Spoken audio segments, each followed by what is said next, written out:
All right, what is going on, everybody? This is a big one for me. Obviously, I've interviewed boxers before and I've interviewed Bellator fighters, but this is a big one. This is a milestone. I feel like in both of our interview careers, this is the first actual UFC fighter that I've interviewed. And Johnny, for you, I feel like from what I've seen, at least on YouTube, this is the first time that you've been interviewed by someone with equally as nice hair as you, maybe slightly a bit better. It's a bit of a rough hair day. It's only 9 a.m. where I am, so I didn't really have time to make it look too nice. But I think I hold up pretty nice. You do have a pretty nice mullet though. That's my end goal for sure.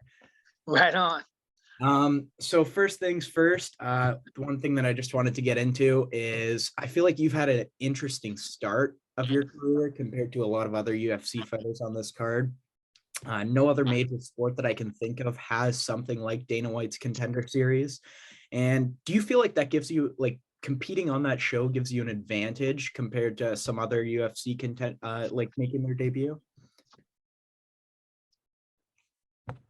Um, a little bit. It just depends. I think there's a lot of fighters out there that on their path to the UFC, they get built up and their records get padded with easy fights. But throughout my whole professional career, I've always fought guys with more experience than me. So like, I've always had tough fights as a pro.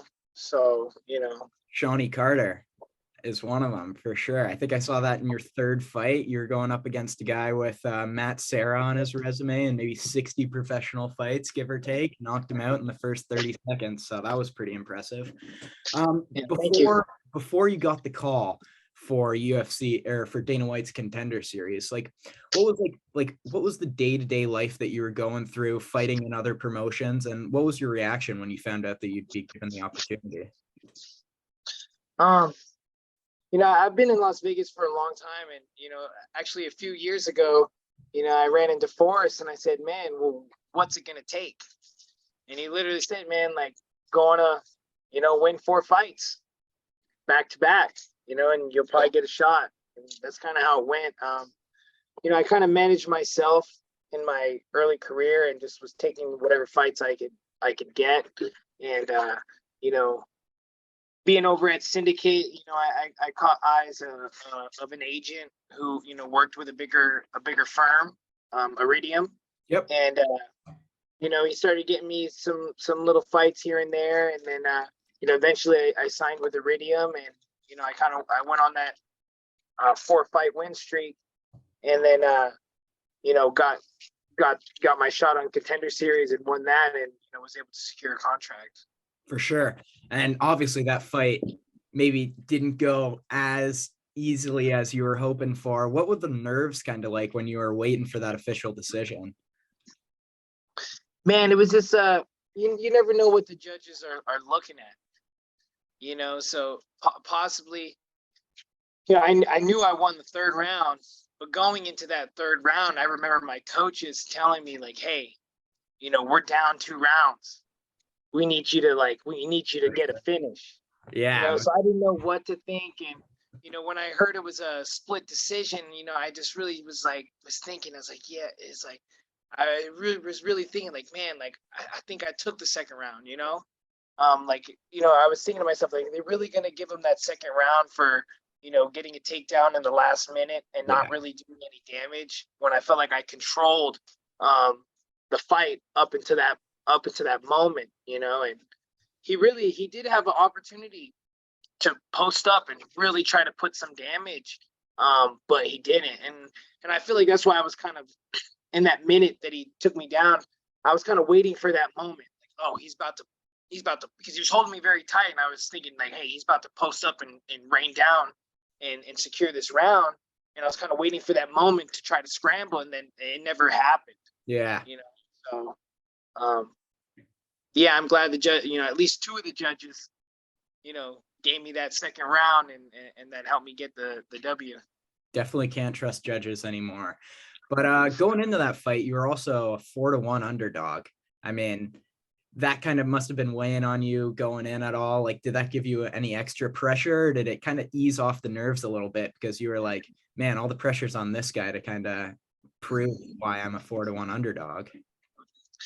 Yeah, you know what? I feel like I've been an underdog all my life. Like I said earlier, like,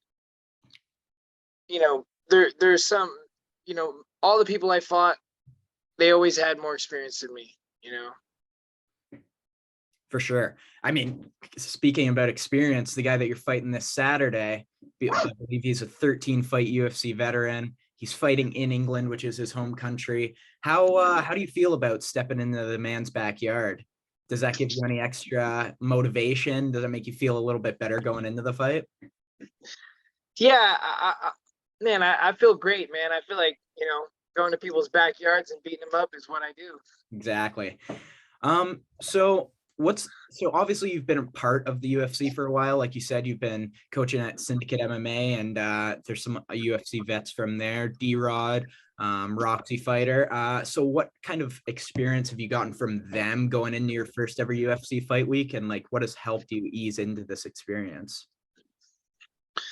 Yeah, definitely. I actually cornered Roxanne in her final fight. Retirement fight. Yeah. How was that? Yeah, so man, it was crazy. They freaking love Roxy. Yeah. They love her, man. Like this, the whole arena freaking went nuts when we were walking out. Like it was crazy. Even like after the decision, because it was a close fight. Even after the decision, I felt kind of bad because the whole crowd was booing Casey, Yeah. and like she couldn't even get any words off the mic. It was that loud. Yeah. It was intense. Yeah, that was a nice moment to see her get a nice retirement that she deserved. Great UFC veteran. Um, so obviously the fight being in England, you're from Las Vegas, a lot of moving around, a lot of shuffling, different time zones, jet lag, stuff like that. What's been the most difficult and the most easy part of this fight week? Man, last night I didn't sleep the best, but man, I feel like everything's just gone so smooth. I honestly I love fight week. I love to travel, especially like traveling. You know, pretty much getting paid to go on vacation in my opinion. And For then sure. all I got to do is fight someone at the end of the week, and that's nothing for me. For sure. Win or lose, you're just happy to be there. Oh yeah. So there's one other thing, kind of non-UFC fight week that I wanted to talk about. I saw a video of this on the internet a couple days ago when I was doing my research, and I just want to see how this came about. You and two other dudes sparring Sean Strickland.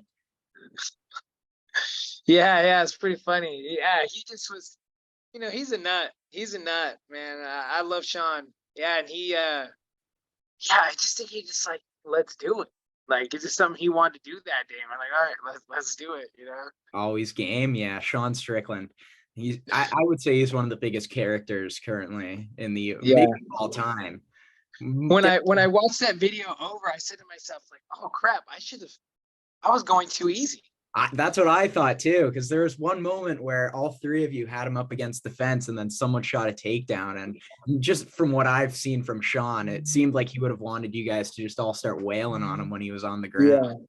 Yeah. There was one point where Tom Lawler had him by the legs, and then I had him by the upper body, and then the third guy was like trying to get shots off on Sean, but like ended up punching me in the back of the head like a couple times. It was hilarious.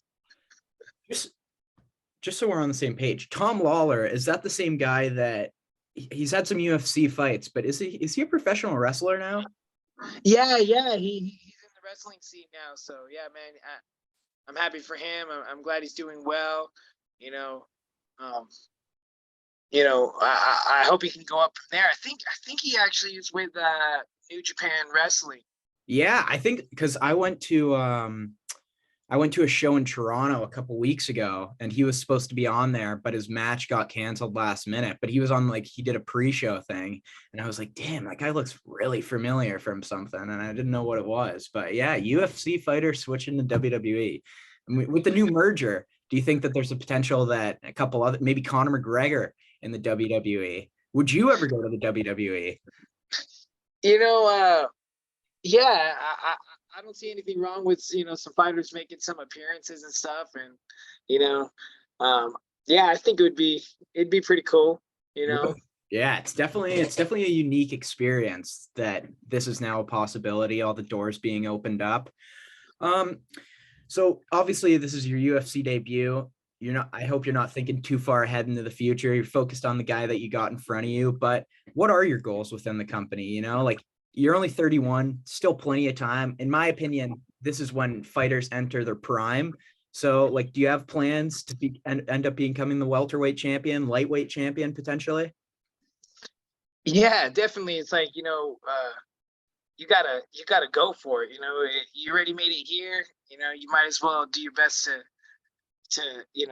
that's the goal, to climb the ladder and become the champion. And I got time will tell. You know, go dropping down the lightweight is always it's always been on my mind, but we just got to see. I'm actually during my time off, when I was dealing with some injuries and stuff. I was heavy. When I started this camp, I was 225. Wow.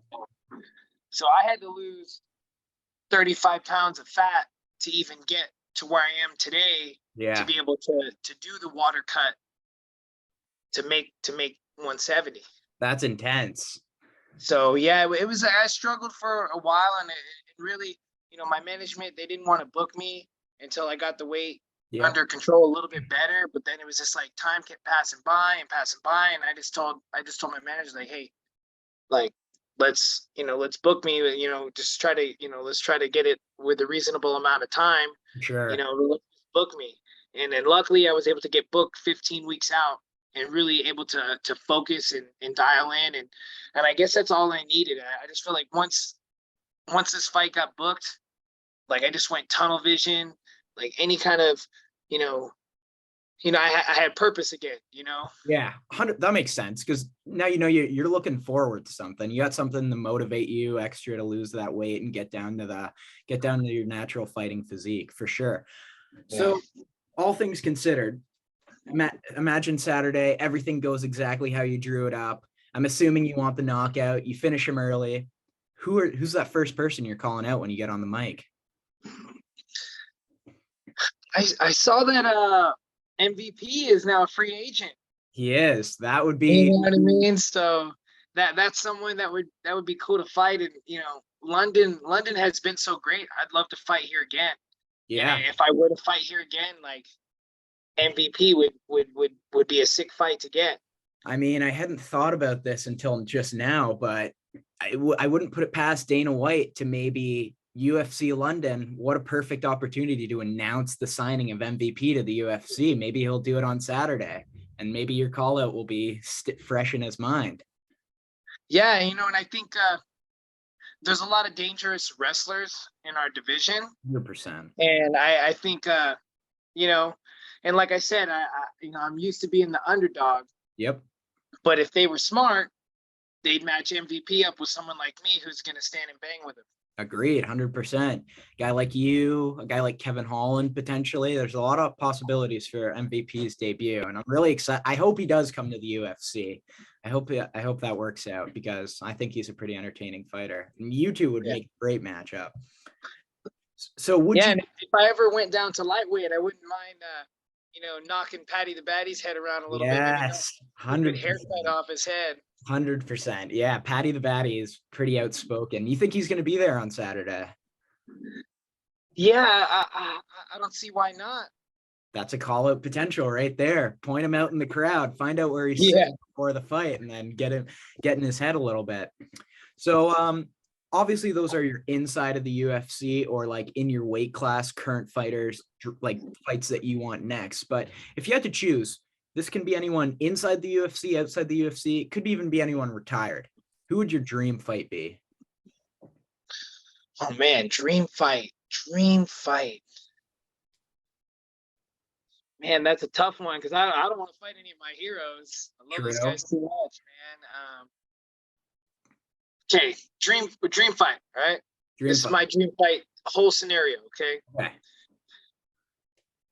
I win the welterweight belt, Okay.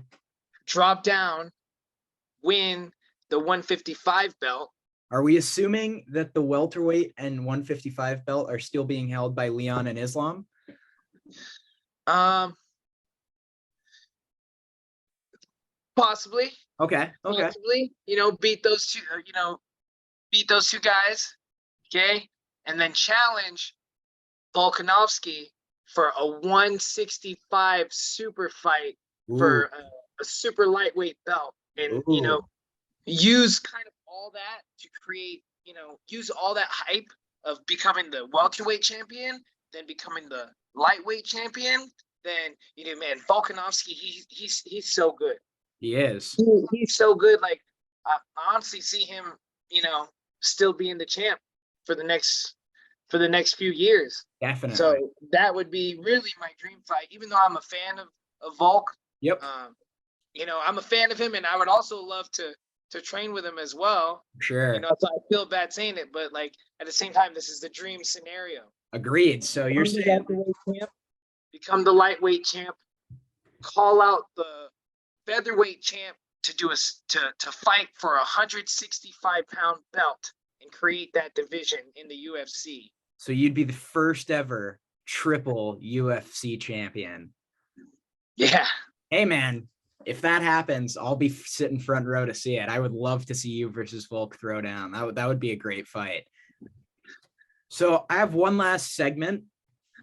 I'm going to set a timer, 30 seconds. Don't think too hard about these questions. I'm just going to fire them off, rapid fire, and you just pick one or the other. Okay. All right. Would you rather take an overhand right from Francis Ngannou flush or take a head kick from prime Mirko Cro Cop? Ngannou. Fair enough. Would you rather fight Colby Covington for the welterweight title or Leon Edwards? Leon Edwards. Would you rather win a world title in your hometown, or would you rather win your first world title in the defending champ's hometown? Oh, defending champ's hometown. 100%. Get it in their backyard. Who do you think's winning in a couple weeks from now? Jake Paul or Nate Diaz? Man, I hate to say it, but Jake Paul might pull it off. Fair enough. Fair enough. Would you rather have your first post UFC fight be in the WWE or a professional boxing match? Oh, boxing. 100%. Would you rather win fight of the night this Saturday or KO of the night? KO of the night. Who do you think's winning in the main event? Tom Aspinall or Marcin Tybura? I'm going with Aspinall. And final question, if you had to choose, I feel like I already know your answer, but maybe not. Maybe you're in for the money fight. Would you rather fight Paddy Pimblett or Conor McGregor? For the longest time, I felt like I had the recipe for Conor. Yeah? But I feel like, it's kind of out there now. But, man, Conor McGregor, let's have a red panty night. Definitely, for sure. Hey, man, just from what I've seen of your fight footage, I think that you versus Conor McGregor, I don't know if you have the recipe, but I think it would definitely be a good fight. He's been struggling on the feet recently.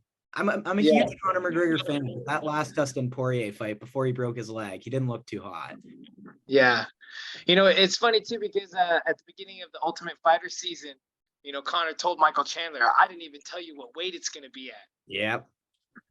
And then he made a comment about middleweight, and it's like, I'll fight Conor at middleweight. Let's go. Yeah, man. I mean, what about you and Conor at light heavyweight? If you go up again, yeah, that'd be great. Whatever he weighs, but he looks like he's starting to slim down a little more now. He is, yeah. Finally, he was getting up there for a bit.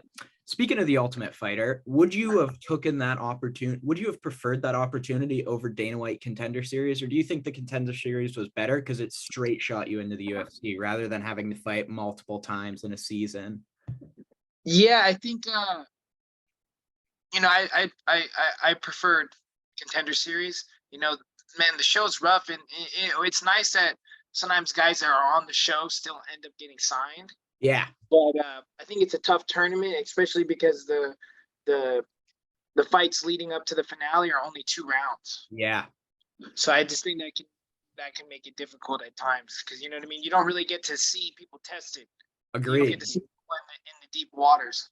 Yeah, that's been an issue that Coach Connor's been pretty vocal about so far this season. But I don't know if he has much room to talk.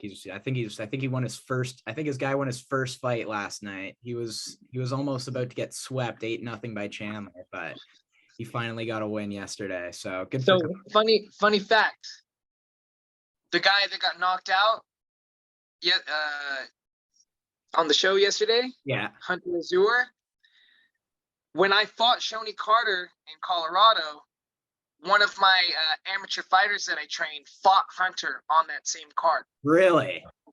I thought you Yeah. were about to say that Hunter was one of your teammates, and I was like, "Whoops, sorry that I brought that up." But that's pretty interesting, man. It's I find that if you look hard enough, a lot of UFC stuff, like everyone that ends up in the UFC, they all have some relation. Like Dan Hooker fought like a heavyweight fight against some dude once, and then he came to the UFC, and then that dude came to the UFC, and they were like 5 weight classes apart. There's always some weird circles. Yeah. Jorge Masvidal, I think, too, might have fought. I want to say, what's his name? Rafael Sunsao, way back when, and now Oh they're wow. 170 versus 135er. So it is a crazy thing. Shawnee Carter as well. No offense to you, man, but he looks like he's like 3 weight classes above you. Like when I watched that fight, like that guy looks like an absolute bodybuilder. And to see him Yeah. fall hard like that was pretty entertaining for sure. Yeah. Well, I just have one final question for you. And I feel like you're going to get this a lot leading up to this week. So I hope I'm one of the first to ask you. What's your prediction for Saturday night? Man, I'm gonna go in hard. I'm gonna fight smart, and I just think it's only gonna be a matter of time before I land that clean shot. And I'm predicting a first round head kick knockout. First round head kick knockout. All right, I'm gonna check the odds on that later tonight, and I might sprinkle a couple dollars on there. But I just want to say, Jonny, I really appreciate your time. My first ever UFC fighter interview, so this is a big deal for me. I hope you do well this weekend. I'll definitely be tuning in and rooting for you. And thanks again, man. I appreciate it a lot. Hey, thank you for having me, man, and you keep it up. Keep it up. What you doing, buddy? Thank you. All right, everybody. Appreciate everyone tuning in. This will be up on YouTube and Spotify. Jonny Parsons. Tune in on Saturday night to see him first round head kick knockout that fool. Thank you, guys.